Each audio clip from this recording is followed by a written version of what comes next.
Là, je vous donne des exemples volontairement extrêmes. Mais dans les petites émotions du quotidien, ça fonctionne exactement de la même manière. C'est-à-dire que tu as arrêté au feu rouge, le feu rouge il passe au vert et tu as un gars derrière toi qui va te klaxonner.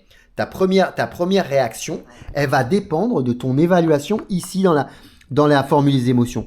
Est-ce que mon attente, c'est le respect de l'autre à 10 sur 10 ou bien est-ce que mon attente, c'est plutôt 5 sur 10 parce que je sais très bien que les gens sont nerveux et puis peut-être que c'est un fumeur, donc il a le cortisol dans le sang, il a bu un café le matin, il a encore du cortisol et de la caféine et donc à partir de là, il est un petit peu nerveux, un petit peu stressé, il est un petit peu en retard pour arriver au travail et il voit que le gars devant lui ne démarre pas, donc il va avoir envie de klaxonner immédiatement. Est-ce que ça a quelque chose à voir avec moi? Absolument pas. Donc finalement, ma réalité, elle reste à 5 sur 5, ce qui fait que c'est neutre, 5 moins 5, 0, pas d'émotion, je m'en fous. Je vais dire, ah pardon monsieur, je suis désolé.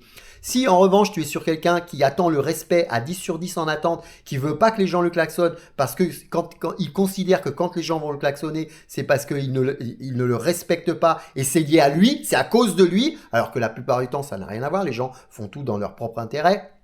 Eh bien, à partir de là, ça va pas être la même chose parce que là, il va dire, mais la réalité, c'est que le gars derrière moi, il ne me respecte pas, c'est inadmissible. Et donc, finalement, je suis à 5 sur 10 en réalité. Et donc, à partir de là, je vais être sur une émotion plus négative et je vais dire, oui, tais-toi, ou je vais lui faire un geste malencontreux, ou je vais sortir de la voiture pour me battre avec lui. Tout va dépendre de ton niveau d'évaluation entre ce que tu attends des autres et de ce qui va se passer et la réalité, comment est-ce que tu évalues la réalité.